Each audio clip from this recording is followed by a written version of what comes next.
Get your team to vote on ideas and stay on track with a flexible timer, keeping engagement high and goals in focus. When the meeting wraps, your ideas stay on the board, so you can check back on that golden comment.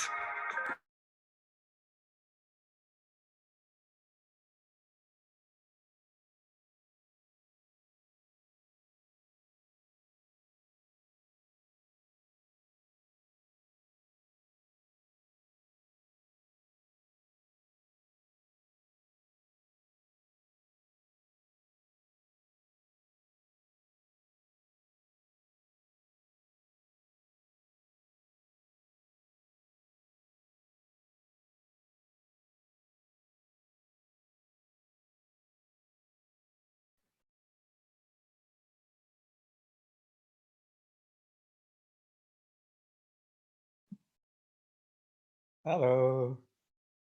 Sorry, Leilani. Sorry, I have sound problem on my side. It's like I have the sound of my browser still speaking all the time. You see, like you can hear. And I closed my tabs and it's still doing it. So I'm trying to solve that. So, Miro can handle anything, big or small. When you're on the board, there's live cursor.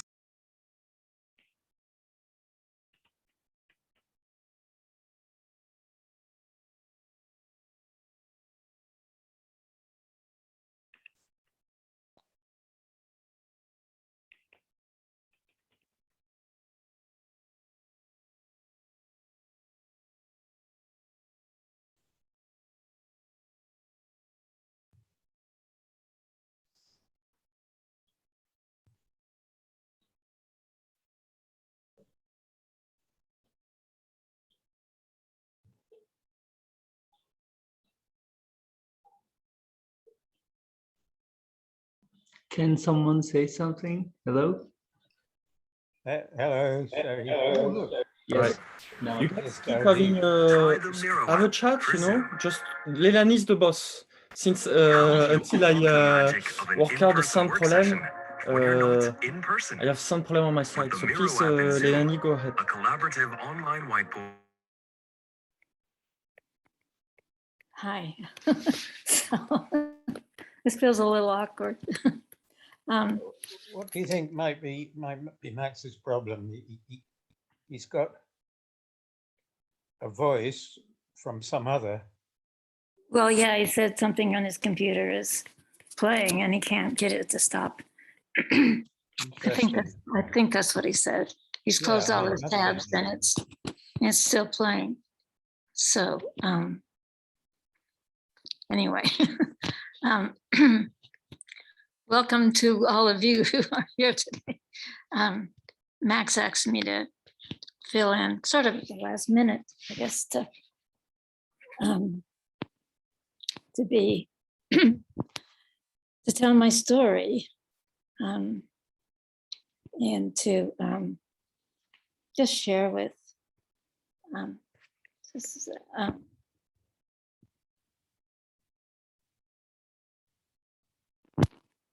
okay. So I was thinking that I didn't check this out with Max, but I thought that maybe in terms of like telling the story, I'd share something that I wrote a number of years ago as part of a writing class. And it gives a flavor of at least a part of my story. And it's third person. So when I say it's like I'm writing about myself, but it's third person. So many who know my narrator describe her as extremely resilient. Throughout the many challenges of life, she's always risen above them, taken each lesson as to learn and to grow from. As the oldest of 4 children, born towards the end of World War II, her gifts of generosity, helpfulness, and compassion were evident at a very young age. She learned to become the caretaker of alcoholic, emotionally neglectful, and abusive parents, and her 3 younger brothers, taking a bit too much pride in her role in her family, seeing herself as more emotionally mature than her parents. Around the age of 6, she remembers being pimped out to many young sailors who attended her parents' drunken parties, held nearly every weekend, feeling forced to sit in their laps, tolerating their hands, roaming over her young body. She began to dissociate, watching her body walk from the safety of her bedroom into the hands waiting to use her for their own pleasure.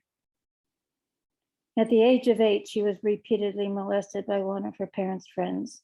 Each weekend evening, he excused himself numerous times from their adult card games to go to the bathroom, coming into her bedroom instead. For how many months, she doesn't remember.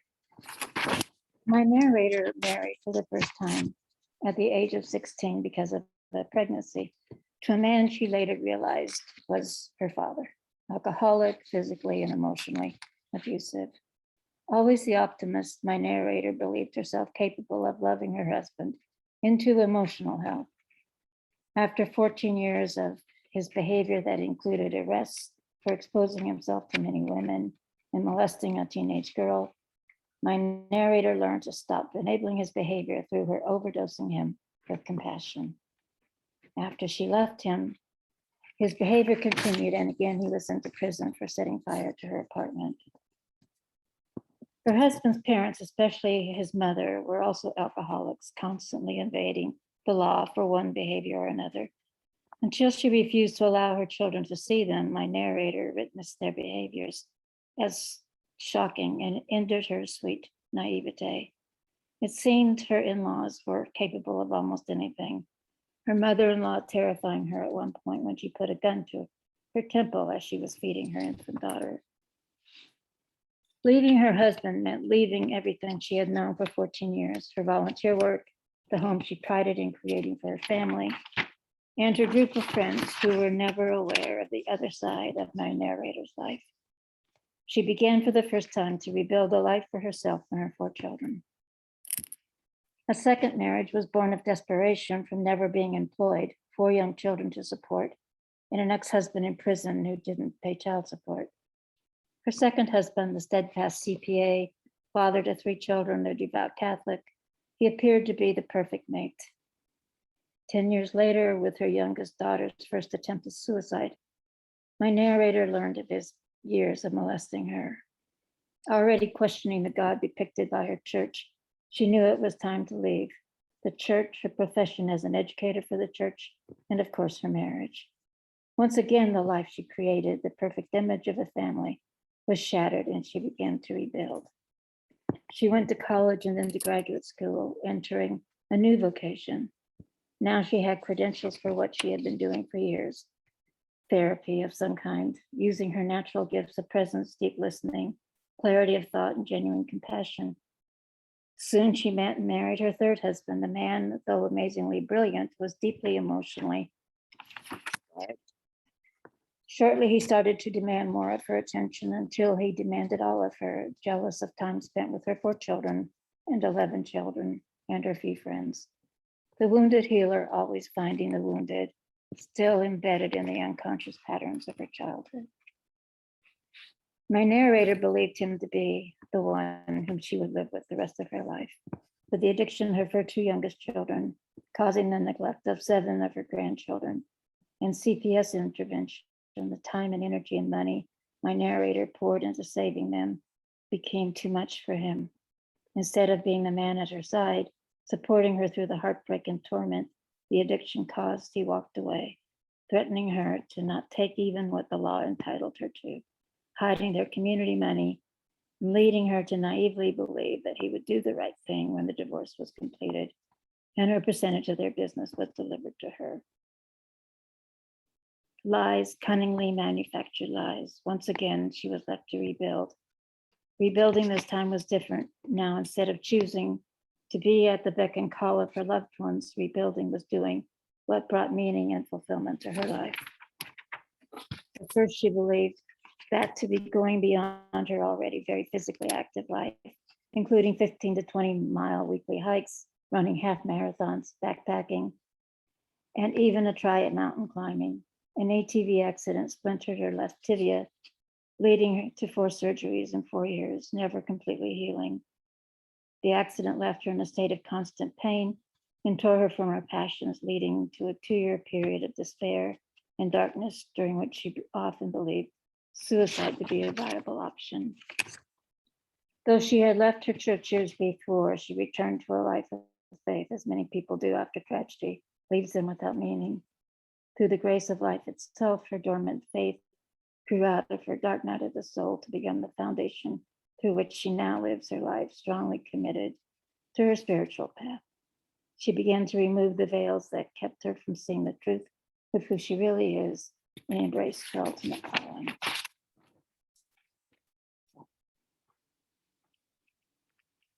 That's a bit of the story. And, Max, are you available to be with us now? Good, good. Yeah. Good.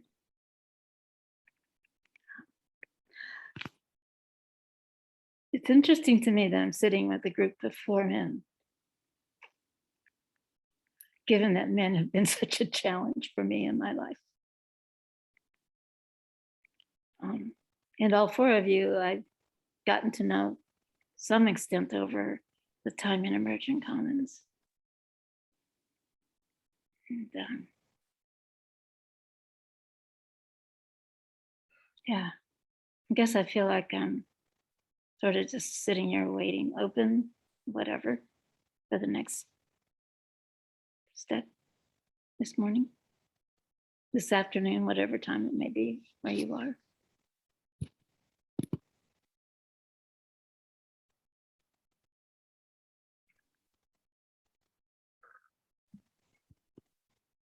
Can I speak? Sure, Ed, go ahead. I'm absolutely shocked, really, at the contrast between my very pleasant and easy life and your story. I don't know how to understand it at all. How to understand that people have such different lives. It completely leaves me.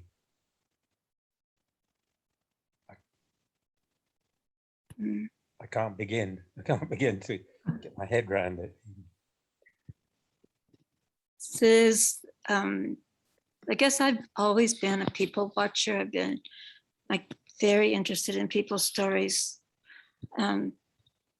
I became a psychologist, and like one of my supervisors told me early on that if you're not interested in people's stories, you're in the wrong profession. And the variety of people's stories is immense. What you're talking about, like it spans such a great expanse that, and what's interesting to me, or what's important to me, is that we develop empathy and compassion for others' places, where they've been, what roads they've traveled, because we can never truly comprehend that. I can never comprehend somebody else's story completely. I can develop compassion or empathy for you and what road you've taken, whatever that might be.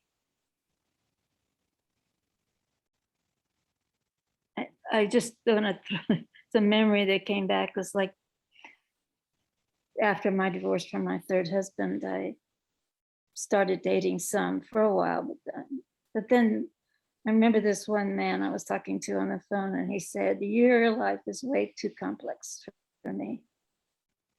Not meant, you know, the 4 children, the 11 grandchildren, just the complexity of all of what family relationships involve. It's too complex for a lot of people. Sometimes it feels too complex for me.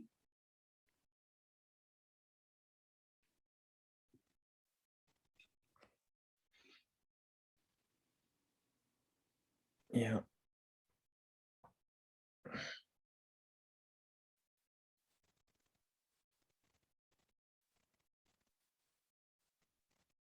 You know, sometimes I think sometimes it's good to let things land.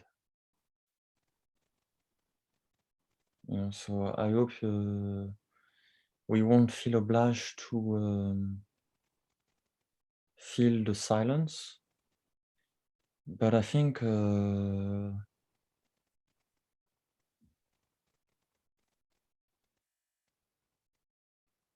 know, sometimes a bit of time to process, you know, just the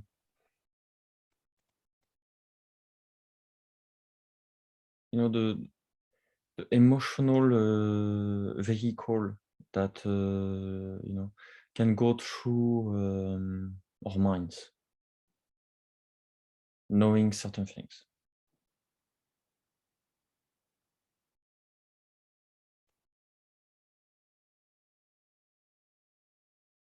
Yeah.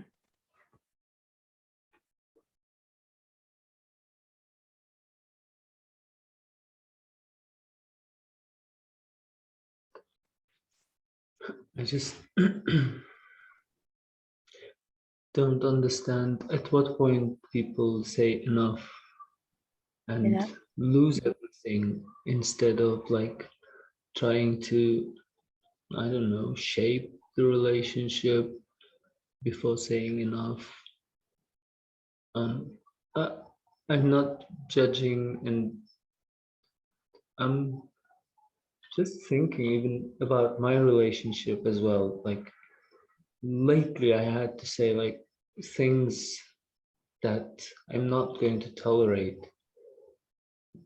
It, you know, placing the border, or how do you say that? There is this word for that. But if you go boundaries, yes. But if you go a little bit more, you know, extreme or something, it's the end of the relationship. But I don't know, how do you come to understand things, or Max? So my humble opinion on this, and you know, feel free. Let's make this space cooperative. You know, anyone can feel free to jump at any point. I mean, if we can raise our hand and say, hey, you know, I've got something, like follow your passion. If there's something you urge to say, please don't deprive us of the opportunity to hear you, and, you know, like raise your hand, and then we can pass the ball like this. You know, we can hop on whatever. But for me, what you said is the core of Tantra, of the understanding of where my boundaries as a human start, where it ends, and all of this. And I agree, to be able to comprehend clearly, you know, what are the boundaries and what are the rules to which we can all cooperate as individual. What are the rules that are coherent with, let's say, the flow of nature, because that's what, in a way, Tantra is. It's like, in a way, it's the opposite of force, of constraint. It's like my will upon you. It's like I align my will and your will together. You know, we can walk in a common direction.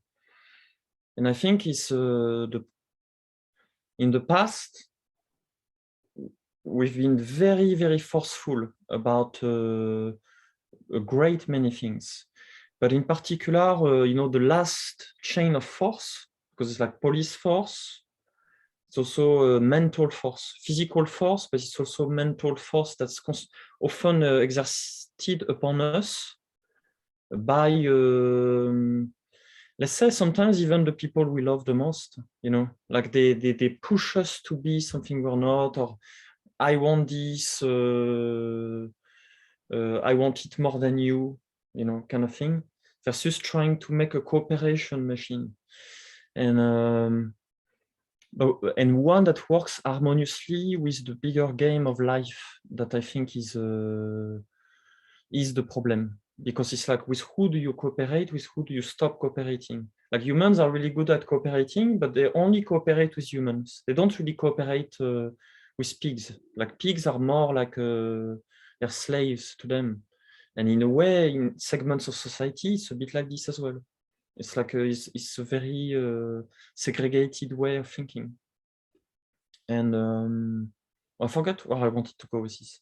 But yeah, I think it's the key, like a mental key for me to unlock, let's say, we wanted to better this world, you know, like, what a good idea, you know. But so many people have different conception of what's good, of what's bad.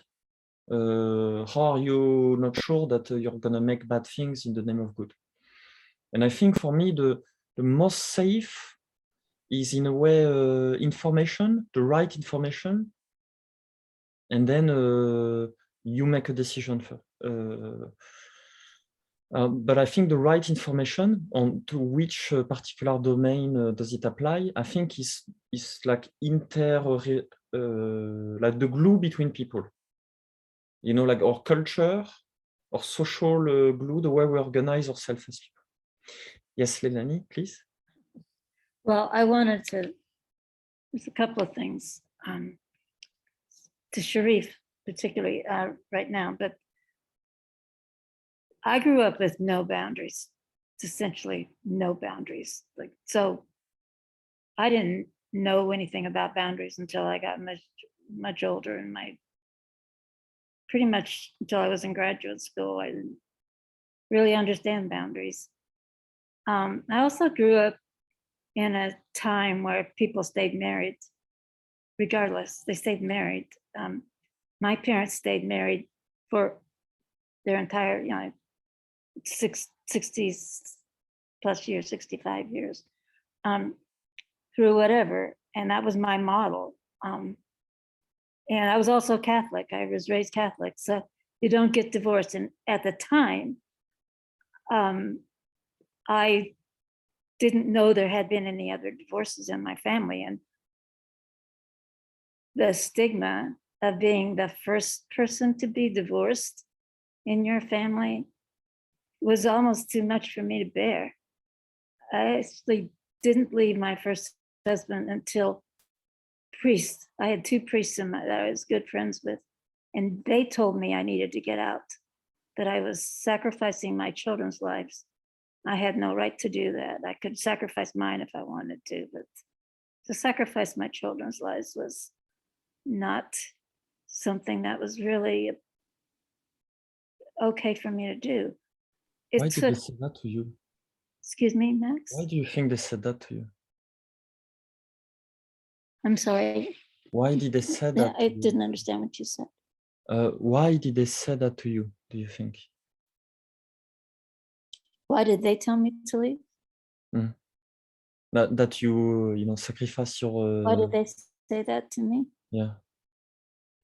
Is that why you're breaking up a little bit? Yes. Or I'm breaking up.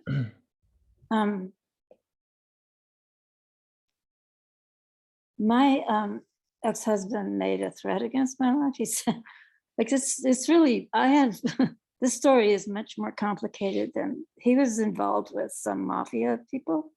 Actually, I didn't know that. And he took a contract out of my life. And he told the police, he told the priest, he called them and told them that he had done that. And they believed him. I didn't, but he did. They did. And there's much more. I mean, it's very complex. The life that I led at that time was something that was unreal to me. Even the challenging childhood I'd had not prepared me for the life I was living with my first husband. It was scary in many ways, and I was, the only thing I knew was to put on a happy face and go out into the world. And like, I volunteered for, I was involved in the school, the church, scouts. I did all that stuff in this public world, and I was good at it. So I lived my life out there. I didn't live my life at home with him. Just, it was two separate worlds to me. And I rationalized it all. We can, human beings can rationalize anything. We can really rationalize anything. Sharif? Can you please share what would be the small? I think most of the toxic relation or anything, I think it gets built up with small pieces of, I don't know. For me, for example, in my village, people are good at like gardening and stuff, or something that is publicly, that most people are good at. And people compare, my wife used to compare me to other people, even sometimes she does it now. I mean, what could be the small details? For example, I can't cook. I can't trade. I can't go and buy groceries. I mean, I don't remember those things. It's really hard for me. And my wife is really good at it. And I see so many people, so many men that do that kind of stuff for their wives. And what I mean is, like, what kind of things were small things that would like irritate them in you, or that kind of thing? Because when you live with people, there's always things that needs to be done in order to live. Maybe you had some things that irritated your You mean husband, or my first he husband, had. what irritated me about him? He didn't come home from work. He went to the bar and drank. It didn't just irritate me, but I had really great difficulty being angry back then. I had not been allowed to be angry when I was a child, and I would explode every now and then, but then it was really bad, and I'd like shrink into like a, I had to like realize back then I was an extremely withdrawn, I was scared of everything pretty much. And the only way I knew how to function, besides being good in school, was to like just take care of things around the house, like do the ironing, do the cooking, clean the house, take care of my brothers, comb my father's hair to calm him down, like do things that would try to keep peace, because I was scared to be angry. I was terrified. So that was the same thing with my first husband. And I just was sad. I would cry and cry and cry. I didn't express anger at him because I was terrified. I lived with a father who was extremely volatile. And I was scared of that. It took a lot of years to grow out of that, to heal in some sense from that. So I mean, I can say now what irritated me, but I couldn't have said back then what irritated me. I wasn't aware of it. I didn't let myself be aware of it. I think what as a psychologist, I dealt with a lot of abused people, women and men who lived in abusive relationships, both as children and as adults. And what happens to people in terms of being able to live in that, or they psychologically diminish themselves greatly in order to be able to do. They can function out there in the world. Like I knew top level executives who lived in very abusive relationships in their home, but not out there, like in here, at home, they did. And what it takes psychologically from some person to people to live like that is to really subserviate themselves, like they just go within and they may explode, but they may explode out there. It's not safe to do it. Safety is a big issue. It's so complex. Human psyches are extremely complex, and we try to sometimes oversimplify them.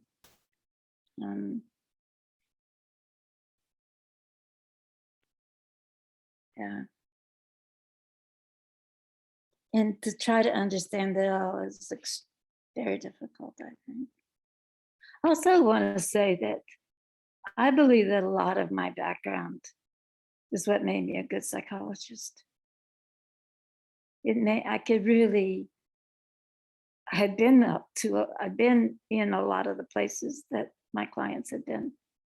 And not only my clinical training, but my life experience really helped me be able to relate with them.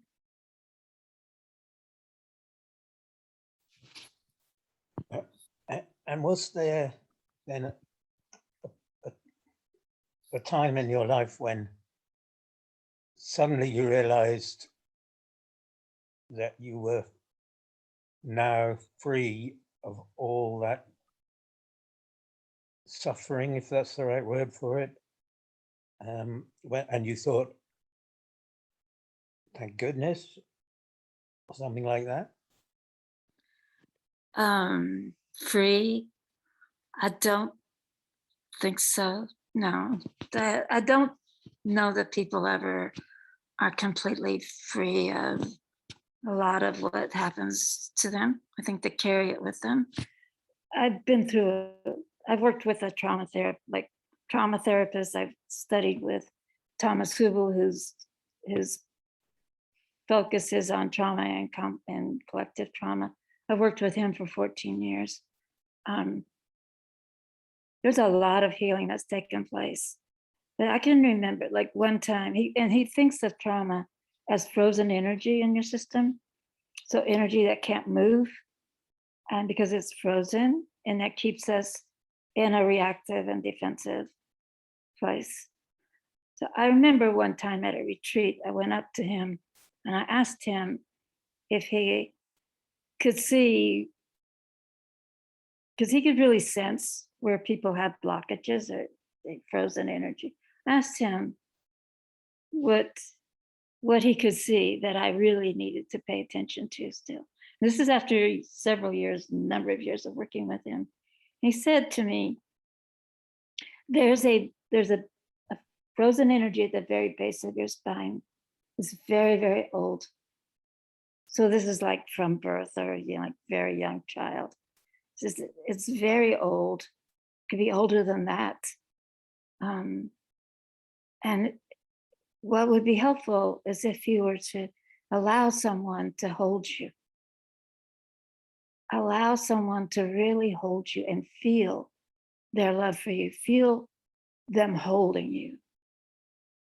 And see what happens. That was his first recommendation. So I went and did that. There was actually someone I was at the retreat with who I was very close to. And I went and I asked her if she would spend some time with me and hold me, which was very, very hard to do. Very, extremely difficult for me to ask someone to hold me and allow myself to be held in that way. Healing. The only thing that I've been used to it really in holding was sexually holding. That's like the only thing that I was really familiar with. And she did that. And within a few minutes, I felt this surge, sort of like this release and this surge of energy go up my spine, like from my very lower, the bottom of my spine, and go up my spine all the way up into my head and explode out of my head. It was the most expansive thing that I have ever experienced. It's like my whole system just came on light. It was light. And I went back to him and asked, I said, that's what I experienced. And he said, like, that's what you needed, like that initial release of that frozen energy that was so very, very old. And since then, things have, like I was able to like, like have what you think of as higher states of consciousness, more, you know, experiences that were more available to me. Yeah, Max. You said it's old, so I suppose by that, what could it be? This thing, is it like dark energy, blockages? You know, like how could we conceive of it, metaphorically speaking, as like it's a block in the flow that you know, the acupunctureur, also William Reich talk about, you know, the body armoring. I mean, probably what you are referring to is the Kundalini or something like this. Yeah, something like that. Yeah, because it's like in this there's this idea that, you know, you're an electrical serpent, and when the flow is blocked, it's kind of irritating. It's really you're counterproductive. Like you lose some resources into fear, into pain, into all kinds of things that translates to anger, and either outward anger or inward anger. And what I believe is that actually a great many people have this force, but we just, you know, can consider it force. And you say it's old as well. You know, I'm thinking is potentially is the same force that you know, is as old as you know, human consciousness, or who knows. And perhaps it's like this old force that perhaps now, finally, only after thousands of years of pondering, or maybe it has been ways before, but we learn to finally be able to collectively get rid of this force. What I found fascinating in what you said is that basically the remedy was a hug, a non-sexual, loving hug. Holding, yeah, it's a real holding, and I could feel it. You know, like it's it was very deep, very, very deep. Did you emotionally explode and cry out at that moment, like when this happened? I could. There weren't any verbal expressions. Like the physical experience of it was too powerful. Like it's very hard to explain. I think when someone has these experiences, like just when light shoots from the bottom of your spine through your entire system and out through your crown, like this is like my whole system. I felt like light. I had no words. Dalji?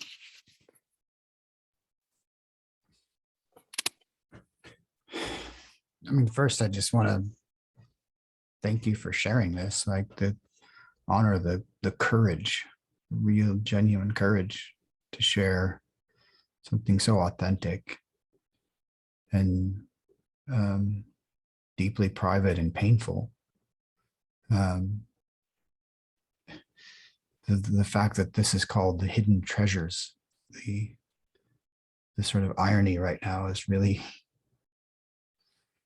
laden, heavy, because what you described is really hidden terror in a lot of ways, right? That you've been carrying your whole life.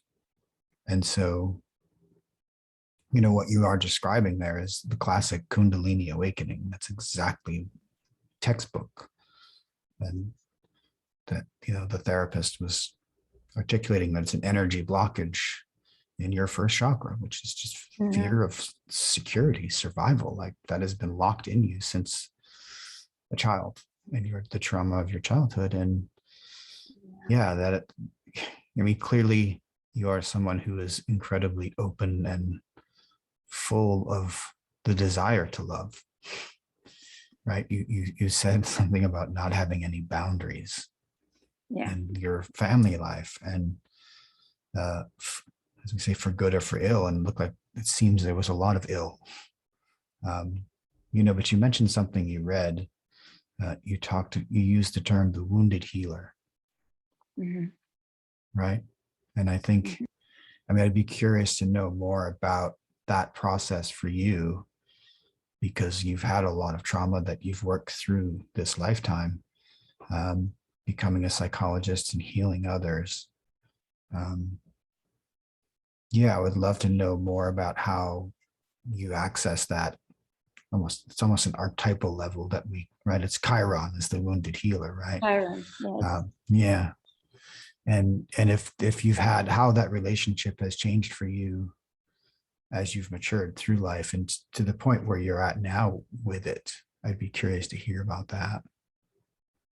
That's it's a big question. Well, thank you. But when I first heard that term, and I can't even remember the first time I heard it, it was a very long time ago. It resonated so strongly with me. Like I knew it was me. Like I just knew it. And I knew at some level, I just knew that that's what my life had been about. That what all of this had been about was about being available for others, was about understanding my children better, understanding people better, understanding, not just understanding, not just to hit, but truly feeling them. And Thomas, I don't know how many of you are familiar with Thomas Hübel's work at all, but one of the ways that he talks with people about is, I feel you. I feel you.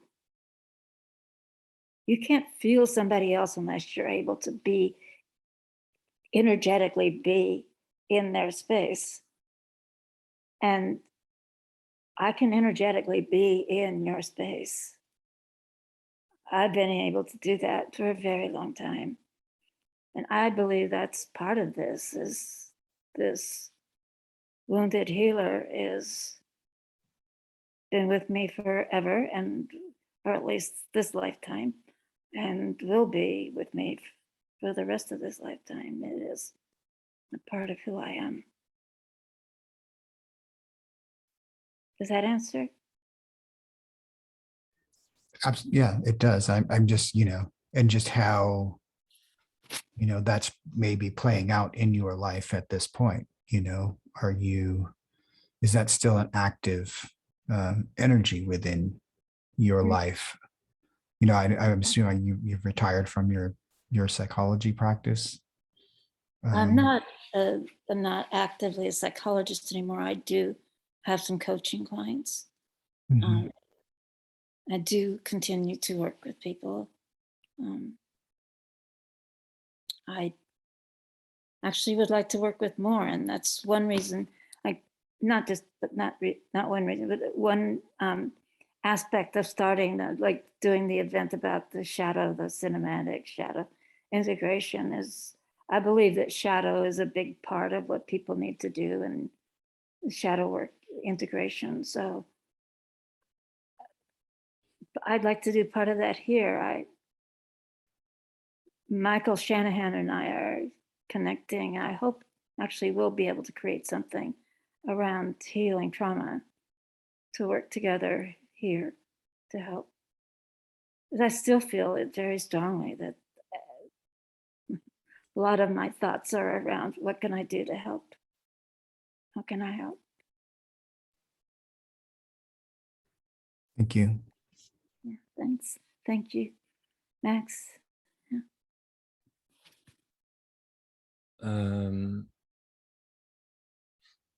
There is an angle that I would like to dive deeper, and that's the one of trying to understand what could be the magic, behind this simple act, like a hug.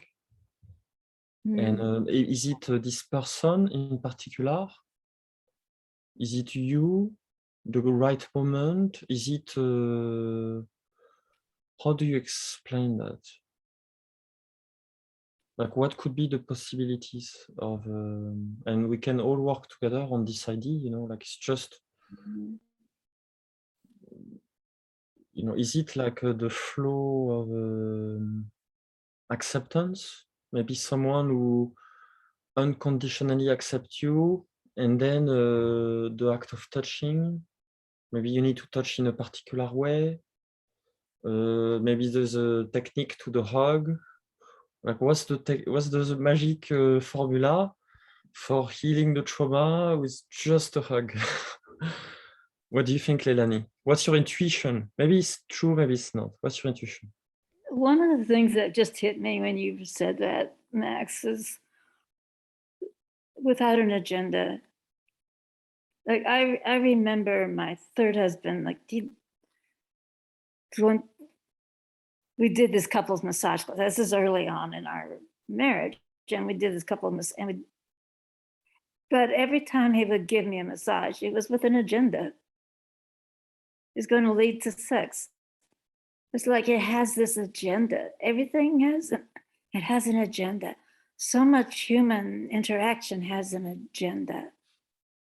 So there's something expected from you that you don't necessarily want to give, or at least you want to be able to give it by choice freely, not have it be demanded of you or expected of you.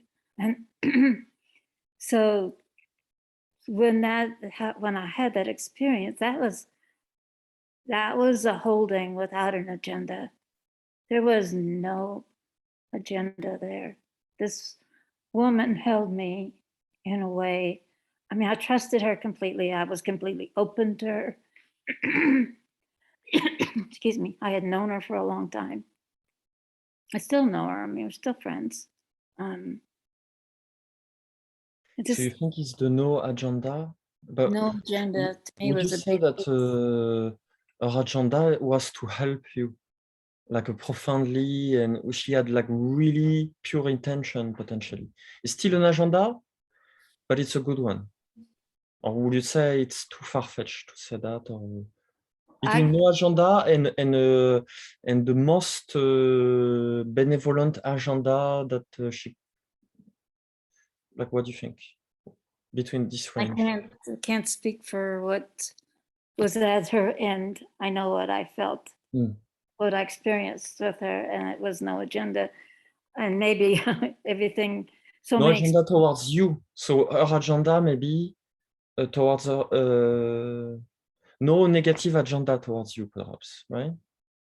So yeah. So let because me. when we say agenda, it means negatively, Pretty much, but they like phrase it in a more positive way, like a therapist sitting with a client often has an agenda that this client is going to do something in this session or later in order to be able to be healed or have their life be more functional or whatever that might be. However, the most authentic relationship between a therapist and a client is that there is no agenda. The client is free to do whatever they do from whatever happens with the therapist.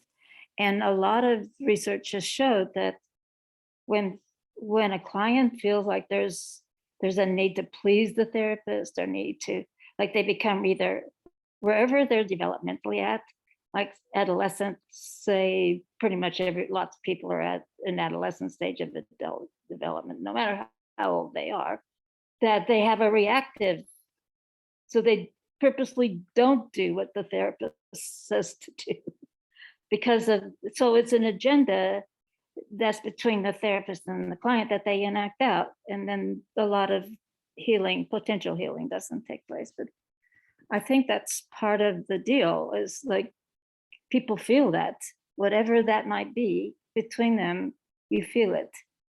You know it's there, whether you can consciously speak to it or not.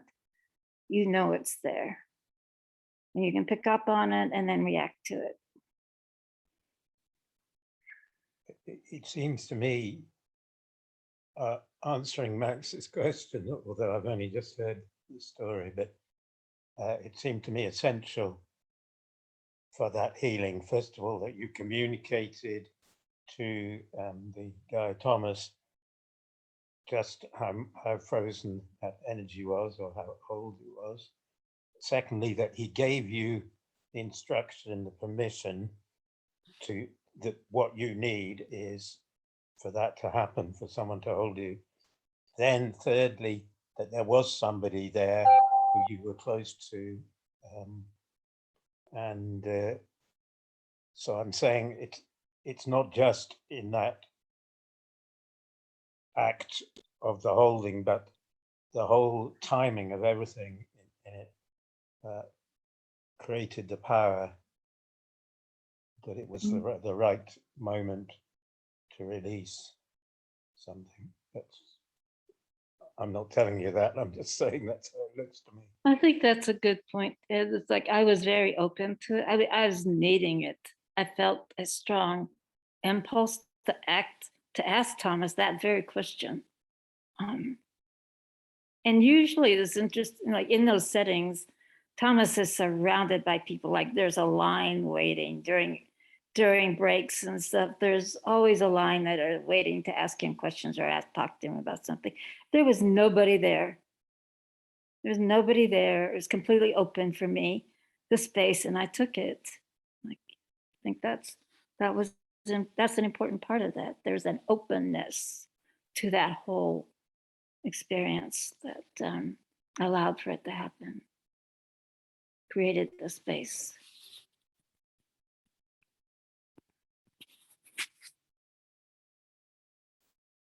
And do you think do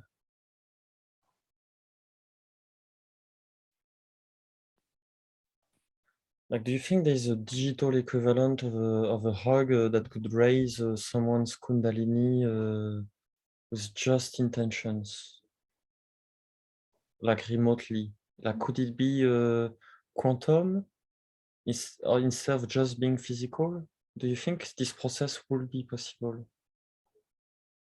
I don't know. I mean, I didn't know what to expect. I didn't have an expectation. I just was asking her to hold me. So I didn't have any idea. I just, like he said, to have asked someone to hold me, and I did, and that's what happened. That was the result of it, or that's what happened. I can't speak to conditions to create. And how did you feel after that compared to before? What was the key differences? I'm more relaxed. Felt it was quite a few years ago, so I felt more relaxed. I felt more open. Like the openness was immense. Like I felt like almost like a sponge. Like I could just absorb. Like, when you feel, I was extremely closed off and defensive. It's like very protective and keeping people out.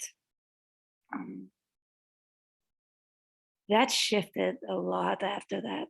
It shifted, not in, it shifted a lot for that weekend, but then it shifted gradually more over time, because it just seemed like I could go back into that more easily. I was able to connect back into that inner experience. And Thomas has teaches us it's called a light meditation. It's when you bring your energy up and you go up through your crown and up, go higher. And I've been able to do that very easily, to open my crown and like be able to go higher levels of consciousness, awareness, like to be able to, I don't know, it's hard to, me, it's very difficult to explain, to put words on that experience. It's easy for me to do. And what do you see? What do I see? It's what I'm being, I think, is more what is at the time is more what I'm being. I'm being more awareness. I can't see anything different. I'm being more light, more awareness. With a deeper sense of connection with the world, with all beings.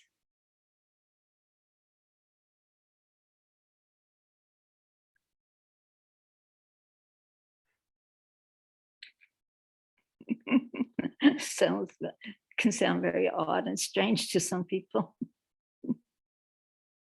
No, it's just so in line with where I've been grappling with right now. I've been trying to figure out this guy, Gene Gebser. Oh, I've been reading Jane. Yes. Yeah. Yeah. Danny gave me this book. And it's just interesting because, you know, what you asked, Max, is what did you see? Right. And we are so conditioned to see. We're so visually abstracted in this culture. I think that's what we're being challenged with right now is to move from seeing to being, not to see it, to be it. And that's exactly what you articulated, Leilani, and, you know, which is expressing the ineffable, right? It's like hard to put words on what happens past the crown chakra. So it was really beautiful. Those two pieces just fit perfectly with what I'm sort of just grappling with right now. So thank you. Thank you. That's Jean's that concept of the ace perspectival, just to expand that out and see from so many multidimensional spaces, like space doesn't exist, time doesn't exist, these don't exist anymore. To be in that place, to have that experience of being in there. Like when I read Gina, I was like, oh my goodness, this is what. And Danny's with me on the Gina as well. Yeah. Yeah. And she's a big Gene Gebser. Yeah. I have his big book. I have yet to tackle it. What's that name again? Getzer, G-E-T-Z. Gebser. Gene Gebser, Gebscr. He's a pre-Ken Wilber integral. Yeah. Yeah. Ask Dan. Danny has all of this. She knows. She's been part of study groups about him. Yeah. So would you say that raising your what we say Kundalini is akin to being more?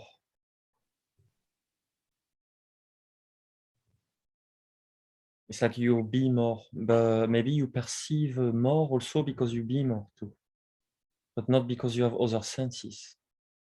Is it an expansion of your senses, or is it more an expansion of your quality of being? I don't really know how to answer that. Maybe someone, maybe Daljit, what do you think? Ed, what do you think? Maybe Daljit will have. Do you have an idea on the subject? Yeah, it gets sort of semantical at some level, but I think, yeah, the sense. I mean, I think what we're getting to is it's all of the senses heightened, to my experience. I mean, yet it's beyond the senses too. It's that five senses is three-dimensional limited physicality. And I think when you get into those realms, and I've never had it organically, my Kundalini experiences have been chemically induced. So I often question whether they're valid because of that. But yeah, it's beyond the senses. It's this, it's meta, I guess, to use a very popular term. Like it's, you just are, you're just in the, it is visual and it is tactile and it is auditory and it's energy. It's just energetic. So you realize it's all of those things are just, we're getting to the ineffable. I don't think we have language for these states. And that's great. You don't have a need to, when you're in those spaces, you have no need to even describe it. Like that thought doesn't even enter your mind. It's silly, right? Because you just are. And I think that is the real gift of life in this existence, is to have this three-dimensional body, to be in some ways trapped in our senses and to transcend it and then come back into it. And that contrast is so profound and just fucking frustrating too. It's like, why, God, why? But that's what we struggle. We are born into this dualistic world to reconcile the duality. And that's, I think maybe that's just the great lesson of humanity, right? I was saying we don't know the shape of things. Like sometimes we say it's dual, but maybe it's three. Maybe it's a tree. Maybe it's not a number. It's like I've been pondering upon that actually today. Like I was really inspired, and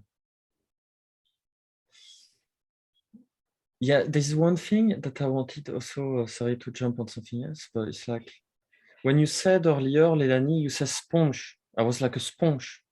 And I felt the same. I had so I don't know if it's Kundalini awakening. I don't know, but I think I had a similar experience, and someone holding me as well. But at the end of an ayahuasca ceremony, it's like the guy hugged me, and then it's like, poof, yes. I get the big picture, but after that there was another effect. And like you said, I felt like a sponge, like, oh shit. Now I pop now it's popped. Now it's like people come into my bottle, You see, it's like the cork has gone away. And now everyone comes in, good, bad, whatever. It's like this new space. So you become very vulnerable after that. I mean, I did. I don't know if was that your experience as well, Leilani, or Daljit? After your big experiences, did you felt a bit vulnerable at some point, a bit more, in a different way, perhaps? All I can say, I felt more open. The awareness, like when my chest is tight, when I'm contracted, defensive, reactive. This space in here is tight. There's no space. Like my chakras are shut down. There's no energy moving. This is tight. When that happened, things opened up. There had been some opening. I could feel my heart being more expansive. Could feel myself like more energetic, energy moving. I could feel myself connected to people differently. Could feel people differently. And that when I say sponge, it's like the sponge was, I was absorbing people's energy, yeah, the sponge was absorbing energy around me and being able to ground it and like be, it's, I don't know.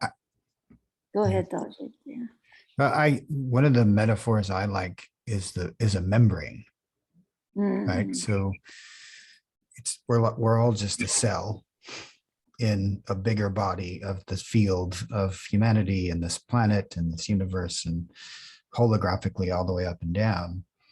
And if you think about how a cell works, and it's a membrane, it's not a balloon, it's not a hard, rubber surface that if you expand it or it pops and then you're just completely open, and that can happen.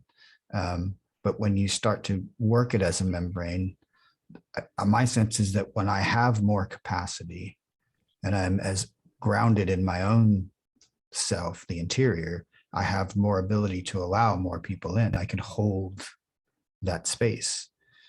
I can be more vulnerable. I can be more open.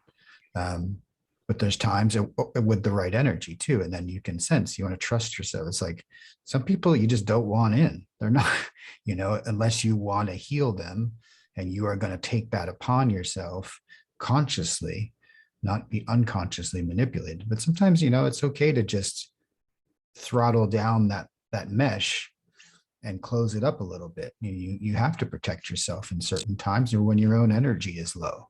You just can't hold space for certain energies and certain frequencies at certain times. So, it's a nice metaphor for me. And I always want to try to be as permeable as possible. The more I can be open, it feels right. It feels more natural, and I'm connected more. But there's times when I have to pull it in for my own sanity sometimes. Sharif, I think you wanted to say something. No? Sorry. I was really excited when Daljit was talking about the experience of oneness, or divine, or things like when you don't feel this world as something like primary or something like that.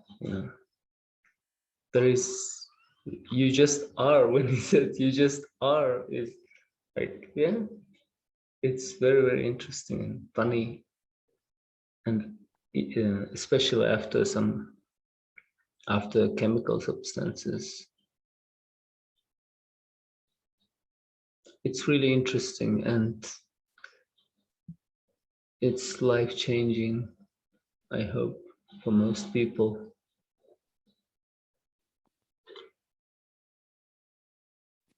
I sometimes don't know what I'm doing.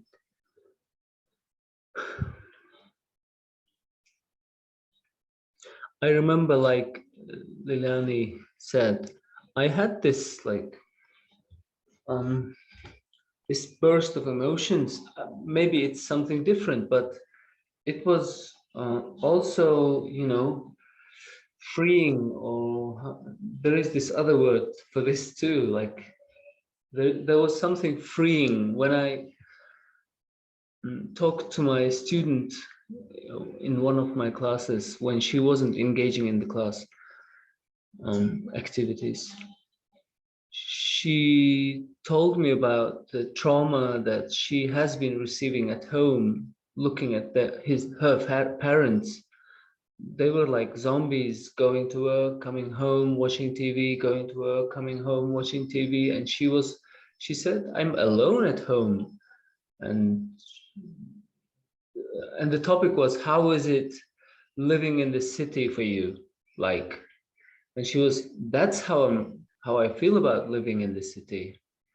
I want to find friends and I want to talk to people, but people are just busy doing their shit. And after that, it was very, very intense like speech by her. After that, I went out of the classroom and like cried with voice and smoked about 3 or 4 cigarettes, like one after another. That was something freeing for me. And after that, and I came back to that girl and said, I'm gonna do something about it. Like, we need to change.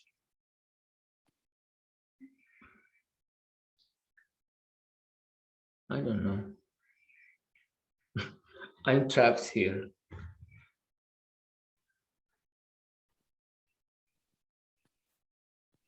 I didn't want this to be about me anyway. Why not? Why not?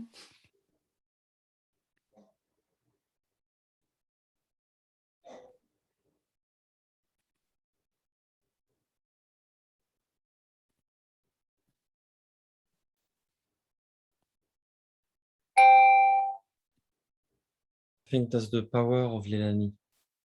Its vibration is so high up that whatever Sharif needed to express has been expressed through the magical energy of Leilani, her presence, her wisdom.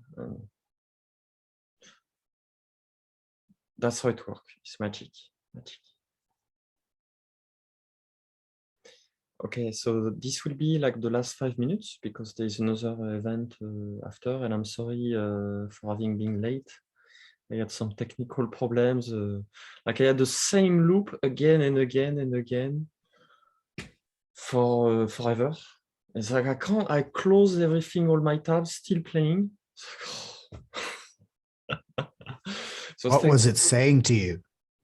I don't know. It was like a commercial for a plugin for Zoom that I tried to install, but then it kept repeating. So I don't know, got stuck in the buffer.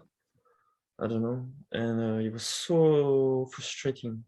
So thank you for coming anyway, and for your patience. And, yeah, thank you too. And thank you, Leilani. That was quite amazing to hear your story. Makes me perhaps we could do like a last words at Pop, few last words, then Daji, Sharif, and Leilani to finish. Few words. Ed? Is what? You want to say a few words? Just I just very few was words. saying them. I just said them. Really, that was an amazing session to learn something very deep and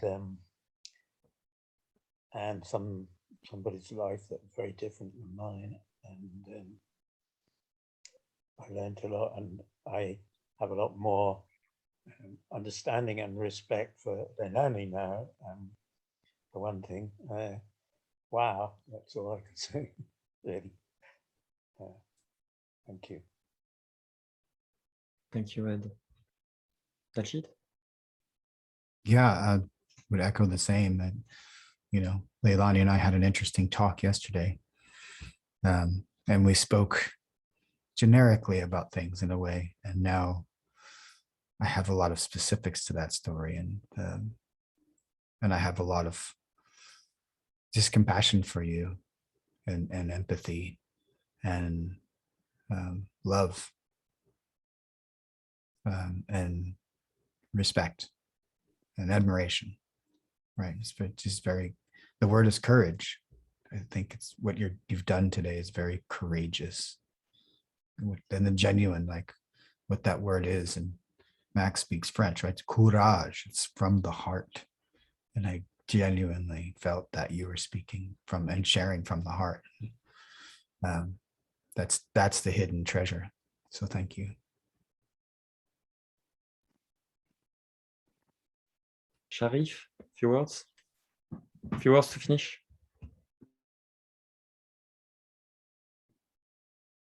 You're muted, Sharif. Sorry, you're on mute. thank you for sharing this, and thank you for this, everybody. Thank you for this time. It's like to make the connection, to know better everyone else, and like to co-experience things that we like think or experience or whatever. Thank you for this, Leilani. I feel more connected with you after this. That's how we know each other, and that's how we connect, I think. Thank you. And Pope, nice to see you all. Max, Mr. Daljit, nice to see you all. Leilani.